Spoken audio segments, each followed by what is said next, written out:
ଆଜିର କାହାଣୀଟି ହେଉଛି ପତାକା ଉତ୍ତୋଳନ। ଲେଖକ ହେଉଛନ୍ତି ସୁରେନ୍ଦ୍ର ମହାନ୍ତି। ଭିଡ଼ିଓକୁ ଗୋଟେ ଲାଇକ୍ କରିଦେବେ ଆଉ ଚ୍ୟାନେଲକୁ ସବସ୍କ୍ରାଇବ୍ କରିବା ପାଇଁ ଭୁଲିବେନି, ଅନ୍ୟଥା ମୁଁ ଏ ୟୁଟ୍ୟୁବ୍ ଦୁନିଆରେ ହଜିଯିବି। ଚାଲନ୍ତୁ ଆଡୋରିନକୁ ଷ୍ଟାର୍ଟ କରିବା। 14 ଅଗଷ୍ଟ 1947। ରାୟ ବାହାଦୁର ଶ୍ରୀ ସୋମନାଥ ମହାପାତ୍ର ରେ ଛାଇ ନିଦ ଲାଗି ଆସିଥିଲା। ରାତି ସେତେବେଳକୁ 12ଟା ପାଖାପାଖି। ହଠାତ୍ ଶଙ୍ଖ ଘଣ୍ଟ ହୁଳହୁଳି ଓ ତୋପ ପ୍ରଭୃତି ମିଳିତର ଅଜ୍ଞତାନରେ ତାଙ୍କର ଛାଇ ନିଦ ଭାଙ୍ଗିଗଲା। ଆଖି ମଳି ମଳି ସେ ବିଛଣା ଉପରେ ଉଠି ବସିଲେ।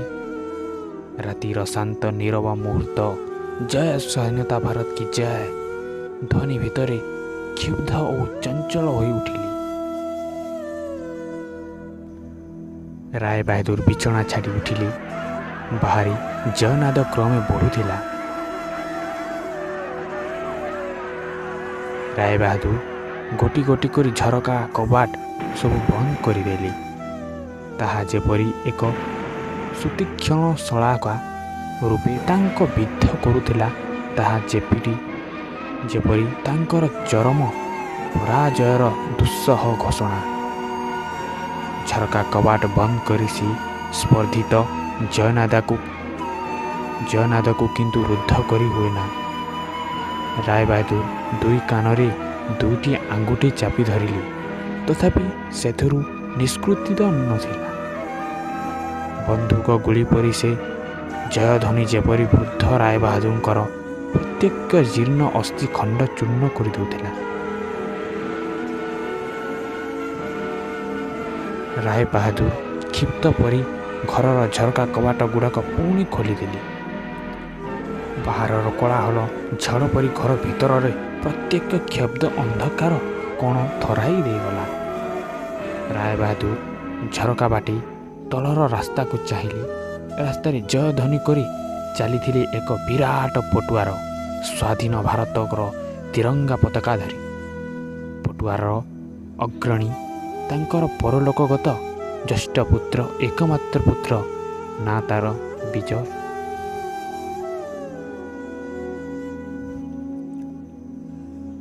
ହାତରେ ତାର ସ୍ୱାଧୀନତା ଭାରତର ଏକ ପ୍ରକାଣ୍ଡ ତିରଙ୍ଗା ଝଣ୍ଡା ଉନ୍ନତ ପରି ସେ ସଜୟ ଧ୍ୱନି ଦେଉଥିଲା। ଜୟ ସ୍ୱାଧୀନତା ଭାରତ କି ଜୟ ବଜ୍ର ନିର୍ଘୋଷ ପରି ପହଲି ଫେରୁଥିଲା ଜୟ। ରାୟ ବାହାଦୁର ଝରକା ପାଖରୁ ଚାଲିଆସି କାନ୍ଥରେ ସୁଇଚ୍ ମାରି ଆଲୁଅ ଜଳାଇଲେ। ତାପରେ ତକିଆ ତଳୁ ଗୋଟାଏ ଚାବି ଲେନ୍ଥା କାଢ଼ି ଘରର ଗୋଟିଏ କୋଣରୁ ଡ୍ରୟର ଚେଷ୍ଟର ଗୋଟାଏ ଡ୍ରୟର ପିଟାଇଲେ। ଏହି ଡ୍ରୟର ଚେଷ୍ଟଟି ତାଙ୍କର ଏକାନ୍ତ ନିଜସ୍ୱ। ଏହାର ଚାବି ସେ ଭୁଲରେ ସୁଦ୍ଧା କାହାରି ହାତକୁ ଦେଇନଥିଲେ। ରାୟ ବାହାଦୁର ଡ୍ରୟର ଭିତରେ କାଢ଼ିଲେ ପରଲୋକଗତ ଅରୁଣର ଖଣ୍ଡେ ବହୁଦିନର ଫଟୋଗ୍ରାଫ। ଗୋଟିଏ ଭେଲଭେଟ୍ ବାକ୍ସରେ ଅତି ଯତ୍ନରେ ସୁରକ୍ଷିତ ଥିଲା ସେ ଫଟୋ ଖଣ୍ଡିକା। ଅରୁଣର ସେଇ ପ୍ରତିଭାଦୀପ୍ତ ଆଦର୍ଶୋଜ୍ୱଳ ଚେହେରା, ପରିଧାନରେ ଅସହଯୋଗୀକାରୀ ସତ୍ୟାଗ୍ରହୀର ପରିଚ୍ଛଦ। ହଠାତ୍ ମନେ ହେଲା, ବିଦ୍ୟୁତ୍ର ଆଘାତରେ ରାୟ ବାହାଦୁର ଯେପରି ଟଳି ପଡ଼ିବେ। ତାଙ୍କର କମ୍ପିତ ହାତରୁ ସେ ଫଟୋଟି ତଳେ ଖସି ପଡ଼ିଲା। ମୁହୂର୍ତ୍ତକ ଭିତରେ ପ୍ରକୃତିସ୍ଥ ହୋଇ ରାୟ ବାହାଦୁର ଫଟୋଟିକୁ ତଳୁ ଉଠାଇ ନେଇ ପୁଣି ସେ ଭେଲଭେଟ୍ ବାକ୍ସ ଭିତରେ ବନ୍ଦ କରି ରଖିଦେଲେ। ତାପରେ ସେହି ଡ୍ରର ଭିତରୁ କାଢ଼ିଲେ ଗୁଡ଼ାଏ ମେଡାଲ ଆଉ ଆନନ୍ଦପତ୍ର। ସନନ୍ଦପତ୍ର ଗୁଡ଼ିକ ଉପରେ ଇତିମଧ୍ୟରେ ଗୋଟାଏ ହଳଦିଆ ଅସ୍ତରଣ ମାଡ଼ିଗଲାଣି।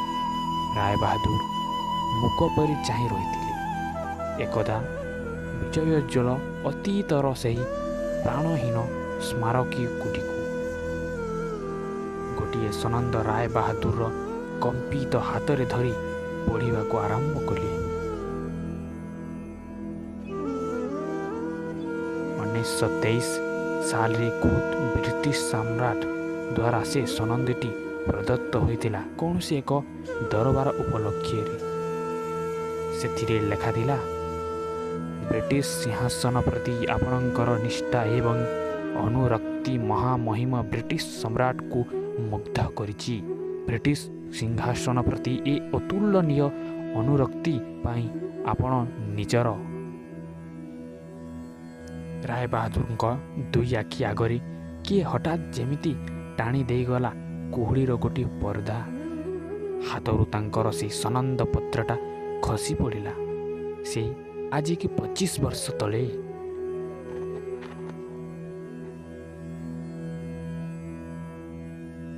ଚୌରୀ ଚୋରା ବିପ୍ଳବରେ ଭାରତର ମନ୍ଥର ଜାତୀୟ ଆନ୍ଦୋଳନର ଯୋଡ଼ି ନାଟିକାରେ ଜାଗିଥିଲା ଏକ ନୂତନ ସ୍ୱଦନ।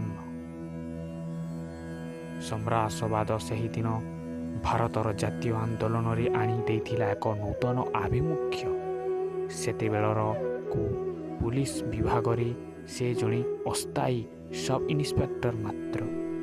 ବନ୍ଦେ ମାତାରାମ, ସୁଜଲାମ ସୁଫଲାମ ମଳୟ ଶୀତଲାମ ବନ୍ଦେ। ରାୟବାହାଦୁର ଚମକି ପଡ଼ିଲେ। ଅରୁଣ କଣ୍ଠରେ ବନ୍ଦେ ମାତାରାମ ସଙ୍ଗୀତର ଆବୃତ୍ତି ଠିକ୍ ଏପରି ଶୁଭୁଥିଲା। ରାୟବାହାଦୁର ଛୁଟିଗଲେ ଖୋଲା ଝରକା ପାଖକୁ। କ୍ରମେ ବନ୍ଦେ ମାତରମର ଐକ୍ୟନାଦ ଗାନ ଅସ୍ପଷ୍ଟରୁ ଅସ୍ଫୁଟତର ହୋଇ ଆସୁଥିଲା। ତାପରେ, ଅରୁଣ, ତମେ ଅନ୍ୟାୟ କରୁଛ। ବ୍ରିଟିଶ ସରକାରଙ୍କ ବିରୁଦ୍ଧରେ ତମର ଏ ଦ୍ରୋହାଚାର କେବଳ ଅନ୍ୟାୟ ନୁହେଁ। ମୋତେ କ୍ଷମା କରନ୍ତୁ। ସ୍ୱାଧୀନତା ମନୁଷ୍ୟର ଜନ୍ମଗତ ଦାବି, ଭାରତର ପବିତ୍ରତମ ଦାବି। ଆପଣ କ'ଣ ଭାରତୀୟ ନୁହନ୍ତି ବାପା? ନା, ବ୍ରିଟିଶ ସରକାରର ଗୋଲାମୀ ଆପଣଙ୍କ ଦେହରୁ। ଅରୁଣ ଚିତ୍କାର କରି ଉଠିଲେ। ସେଦିନ ଭାବେ IP ବାହାଦୁର CBI ଓ BEK CIE। ଅରୁଣ, ଏ ମୋର ଆଦେଶ। ଅନ୍ୟାୟ ଆଦେଶ ମୁଁ ସ୍ୱୀକାର କରିବି ନାହିଁ କେବେ। ରାୟବାହାଦୁର କ୍ଷିପ୍ତ ପରି ଚାବୁକ କରି ଆଘାତ କଲି ଅରୁଣକୁ।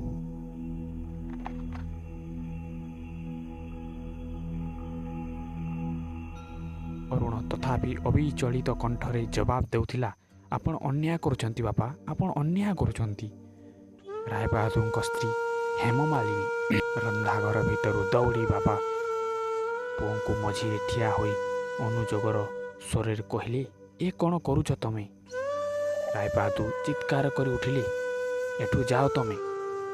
ବାହାରର କଥା ନେଇ ମୁଣ୍ଡ ଖେଳାଇବାରେ ତମର କିଛି ଦରକାର ନାହିଁ। ଯାହାର ଦାନା ଖାଇ ମୁଁ ମଣିଷ, ତାର ନିମକ ହାରାମି ଅସମ୍ଭବ।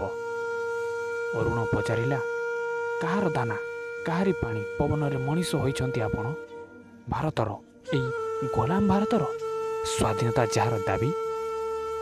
ରାୟବାହାଦୁର ଆଦେଶ ଦେଇଥିଲେ, ଏଇ ମୁହୂର୍ତ୍ତରେ ଏ ଘରୁ ତମେ ବାହାରି ଯାଅ ଅରୁଣ। ତମେ ଆଜିଠାରୁ ମୋର ତେଜ୍ୟପୁତ୍ର। ଅରୁଣ ସେଇଦିନ ଯାଇଛି, ଆଉ ଭୁଲରେ କେବେ ଫେରିନି ସୁଦ୍ଧା।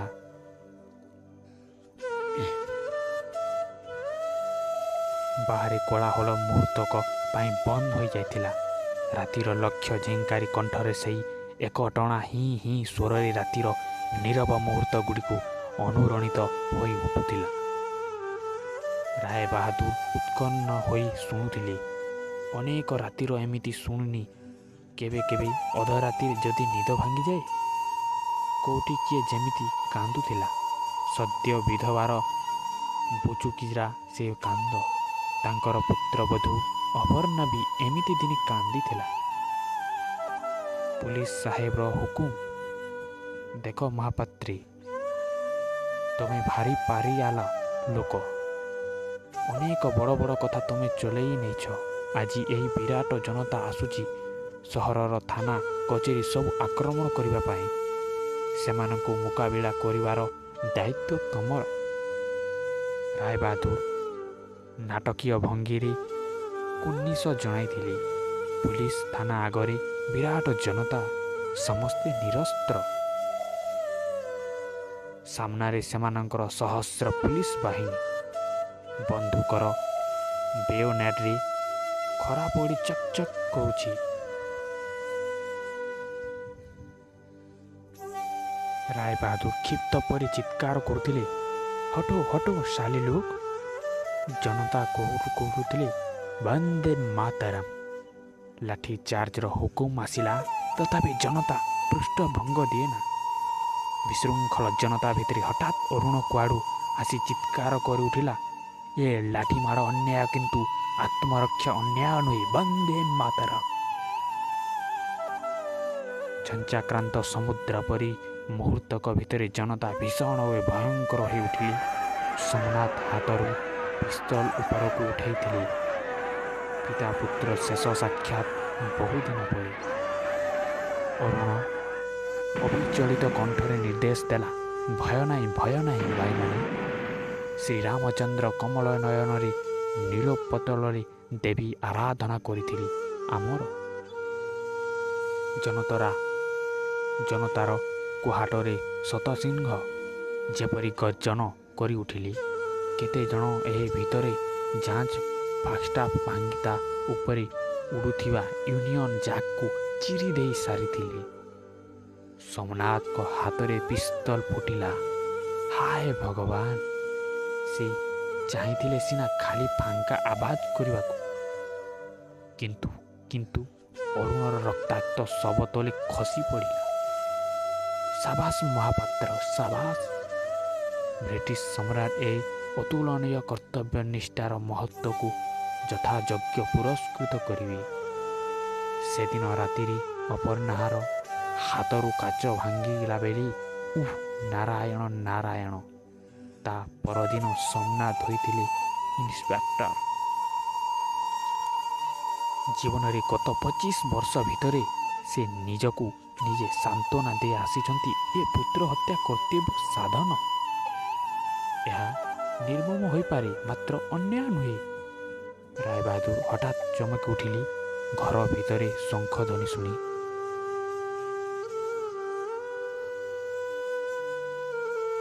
ହେମମାଳିନୀ ବୋତାଲା ବାରଣ୍ଡାରେ କେତେବେଳେ ଗୋଟିଏ ତ୍ରିରଙ୍ଗା ପତାକା ଉଡ଼ାଇ ପାଦ ତଳେ ତାର ଦୀପ ଜାଳି ଶଙ୍ଖଧ୍ୱନି କରୁଥିଲେ। ରାୟବାହାଦୁର ପାଗଳ ପରି ଧାଇଁଯାଇ ହେମମାଳିନୀଙ୍କୁ ହାତରୁ ଶଙ୍ଖଟା ଛଡ଼ାଇ ନେଇ କହିଲେ, ଏ କ'ଣ କରୁଛ ତମେ? ହେମମାଳିନୀ ଚିତ୍କାର କରି ଉଠିଲେ, ମୋତେ ଛୁଅ ନା ତମେ। ମୋ ଅରୁ ଆଜି ଫେରି ଆସିଛି ମୋ କୋଳକୁ। ହେମମାଳି ଭୋ ଭୋ ହୋଇ କାନ୍ଦି ଉଠିଲି। ଏମିତି କାନ୍ଦ ସେ କାନ୍ଦି ନଥିଲି ଗତ 25 ବର୍ଷ ଭିତରେ କେବେ ହେଲେ। ରାୟବାହାଦୁରଙ୍କ ଦୁଇ ଆଖିରେ ନିଆଁର ଫୁଲକି ଉଠି ଆସୁଥିଲା। ସେ ତ୍ରିରଙ୍ଗା ପତାକାଟାକୁ କାଢ଼ି ଫିଙ୍ଗିଦେଲେ, କହିଲେ, ଯେଉଁ ୟୁନିୟନ ଜ୍ୟାକ୍ ପାଇଁ ଅରୁଣର ଖୁନ୍ କରିଛି, ସେ ପତାକାର ପତନ ଅସମ୍ଭବ। ହେମମାଳି ଦବି ତାର କଣ୍ଠରେ କହିଲେ, ଯେଉଁ ପତାକା ପାଇଁ ଅରୁର ପ୍ରାଣ ବଳି ଦେଇଛି, ସେ ପତାକା ଯୁଗେ ଯୁଗେ ରହିବ ଉନ୍ନତ ହୋଇ। ହେମମାଳି ଆବେଗ ଓ ଉତ୍ତେଜନାରେ ତଳେ ମୂର୍ଚ୍ଛିତ ହୋଇ ପଡ଼ିଗଲେ। ରାୟବାହାଦୁର ଭିତରକୁ ଯାଇ ଅନେକ ଦିନର ସାଇତା ସିଲ୍କର ଗୋଟାଏ ୟୁନିୟନ ଜ୍ୟାକ୍ ପତାକା କାଢ଼ି ଉଡ଼ାଇଲି ସେ ତ୍ରିରଙ୍ଗା ପତାକା ସ୍ଥାନରେ। ତା ପରଦିନ ସକାଳ ସାରା ରାତି ସୋମନାଥଙ୍କର ଆଖିରେ ନିଦ ନଥିଲା। ଅତି ସତର୍କ ପ୍ରହରୀ ପରି ସେ ସାରା ରାତି ଚାହିଁ ବସିଥିଲେ ସେ ୟୁନିୟନ ଜ୍ୟାକ୍ ପତାକା ପାଖରେ। ତା ତଳେ ହେମମାଳିନୀଙ୍କ ଦୀପ କେତେବେଳଠୁ ଲିଭି ଯାଇଛି। ରାତି ସାରା ସ୍ୱାଧୀନତା ଉତ୍ସବରେ ମାତି ଘରକୁ ଫେରିଲା ବିଜୟା। ଘରେ ପାଦ ଦେଇ ବ୍ରିଟିଶ ଦୃଶ୍ୟର ସେ ସ୍ତମ୍ଭିତ ହୋଇଗଲା। ମୁହୂର୍ତ୍ତକର ଝଟକା କଟିଦେଲା। ବିଜୟ ପଚାରିଲା, ଏ କ'ଣ ହେଉଛି ଜେଜେ?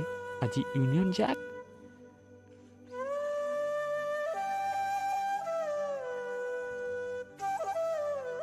ରାୟବାହାଦୁର କହିଲେ, ଦୁନିଆ ନିମ ଖରାମ ହୋଇପାରେ ବିଜୁ, କିନ୍ତୁ ମୁଁ ନୁହଁ। ବିଜୁ ଦୃଢ଼ କଣ୍ଠରେ ପ୍ରତିବାଦ କଲା, ଏ ପତାକା ଏଠି ଉଡ଼ି ପାରିବ ନାହିଁ ଜେଜେ। ରାୟବାହାଦୁର କହିଲେ, ଅଲବତ ଉଡ଼ିବ, ଚିରଦିନ ପାଇଁ ଉଡ଼ିବ। ମୁଁ ବଞ୍ଚିଥିବା ଯାଏ ଉଡ଼ିବ। ଏ ଘର ମୋର। ବିଜୟ ପତାକାଟାକୁ ଝାମ୍ପି ଉଠାଇ ନେଇଲା, କହିଲା, ଏ ଦେଶ ଆମର। ବ୍ରିଟିଶ ଗୋଲାମ ପାଇଁ ସ୍ଥାନ ନାହିଁ ଏଠି। ସୋମନାଥ ବିଜୟ ହାତରୁ ସେ ୟୁନିୟନ ଜ୍ୟାକ୍ଟାକୁ ଛଡ଼ାଇ ନେଇ ଲାଗିଲେ। ଅତି ଅସ୍ୱାଭାବିକ ଭାବରେ ସେ କିପରି ହୋଇ ଉଠିଥିଲେ ହିଂସ୍ର ଓ ତତ୍କ୍ଷିପ୍ତ। ବିଜୟ ଦୁଇ ହାତରେ ଠେଲା ଠେଲି ତାଙ୍କୁ ସୋମନାଥ ସିଡ଼ିରେ ଗଡ଼ି ଗଡ଼ି ପଡ଼ିଲେ ଯାଇ ତଳ ମହଲ ଚଟାଣରେ। ମୁଣ୍ଡ ଓ ନାକ ଫାଟି ତଳେ ରକ୍ତାକ୍ତ ସୁଅ ଛୁଟିଲା। ବିଜୟ ତାଙ୍କ ଉପରେ ଝୁଙ୍କି ପଡ଼ି ଅପରାଧୀ କଣ୍ଠରେ ଡାକିଲେ, ଜେଜେ ଜେଜେ। ସୋମନାଥ କ୍ଷୀଣ କଣ୍ଠରେ କହିଲେ, ତୋତେ ଆଶୀର୍ବାଦ କରୁଛି ବିଜୁ। ମୁଁ ଅନ୍ତତଃ ଶାନ୍ତିରେ ମରିପାରିବି ଏଥର। ଏହି ପତାକା ପାଇଁ ମୁଁ କେତେ ରାଜ୍ୟ ଉନ୍ମୋଚ ହୋଇଛି, କେତେ ଯୁଦ୍ଧ ରକ୍ତପାତ ବା ନ ଘଟିଛି। ଏହି ପତାକା ପାଇଁ ନିଜ ହାତରେ ମୁଁ ଗୁଳି କରିଛି, ମାରିଛି ତୋ ବାପା ଅରୁଣକୁ, ମାନେ ମୋ ପୁଅ। ଏହି ପତାକା ପାଇଁ ତୁ ତୋର ବୁଢ଼ା ଜେଜେକୁ ମଧ୍ୟ ଆଘାତ କରିଛୁ। ଅଥଚ ଭାବୁଛି ଏ ପତାକାଟା କ'ଣ, ଖଣ୍ଡେ ରଙ୍ଗୀନ କାଗଜ ମାତ୍ର। ରଙ୍ଗ ଛାଡ଼ିଯିବ ତାର, ତଥାପି ତୋର ପତାକାର ଜୟ ହେଉ। ଫାଟି ପଡ଼ିଗଲା। ଦୁଇ ଆଖିଟା ସେତେ ହୋଇ ଆସୁଥିଲା। ଦୁଇ ଜଣ ଭୃତ୍ୟ ମୁହୂର୍ତ୍ତ ରାୟ ବାହାଦୁରଙ୍କୁ ଟେକି ନେଇଗଲେ ଉପରକୁ। ବିଜୟ ପ୍ରାଣହୀନ ପାଷାଣ ପରି ଚାହିଁ ରହିଥିଲା ପ୍ରଭାତର ସୂର୍ଯ୍ୟଦୀପ୍ତ ଆକାଶ ଆଡ଼େ। ଭାଦ୍ର ଆକାଶରେ ମେଘହୀନ ସୁନୀଳ ପଟ୍ଟଭୂମି, ସ୍ୱାଧୀନ ଭାରତ ତିରଙ୍ଗା ପତାକା ଉଡ଼ୁଥିଲା ଫରଫର ହୋଇ। ଜୟ ଭାରତ ମାତା କି ଜୟ।